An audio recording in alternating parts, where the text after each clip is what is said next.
And, we're in this wonderful building. We just look around us here, and everything here is sustainable. Built, a couple of 100 years ago, probably?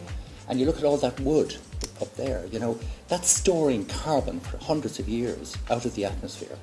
And that wood can last for the next 1,000 years. And we can build sustainably. We did it in the past, and we can do it now. And the opportunities are immense. 40% of all our CO2, our energy-related greenhouse gas emissions, are from buildings.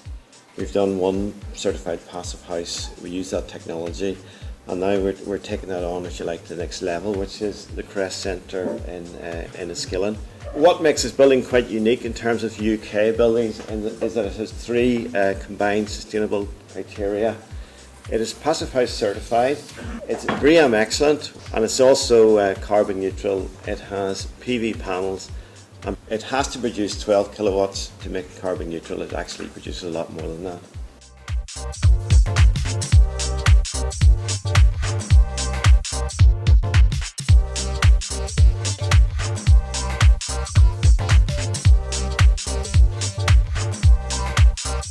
This event here is not about renewable energy, it's about building fabric.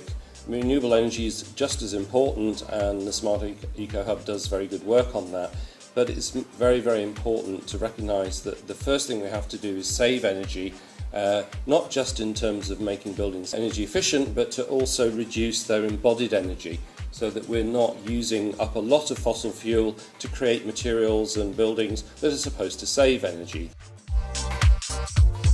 So natural materials aren't isolated to small niche projects, they're going mainstream and being used more and more, not only in the domestic sense but also in the larger commercial sense. And it's not just from the ecological point of view in many cases. There are building physics or technical reasons that natural materials are used. Cold bridge it quickly, and the perception is most insulation companies will add your coat and your trousers. We put on your hat, your gloves and your socks.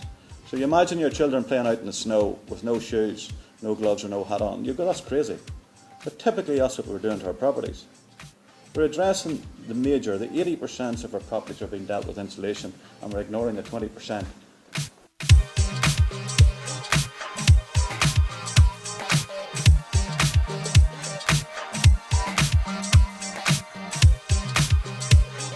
I also believe that companies collaborating and working together enables them to tap into the market opportunities they maybe wouldn't be able to do by themselves. And this collaboration and sharing of knowledge is at the heart of the ethos of the Smart Eco Hub network. What we do is we go into companies and we go in, we talk to a company, we get an understanding of what they do, and based on that then we try and match them up with other people that we think will have complementary expertise in products. So I suppose the example I usually use is that we're like matchmakers, we're like business to business matchmakers. This is a really important event. We need much more of these events. We need, first of all, for those that are informed and, the professionals, architects, engineers, building suppliers, facilities managers, all the people involved in the building industry, there needs to be much more exchange of knowledge and information. And what we got here today was a tremendous range of experts in all the diverse areas of sustainable construction, materials, different methods of technology, breathability, air tightness, permeability, vapor diffusion, all the important things, and cold bridging, everything, So we need this because we need this to go mainstream.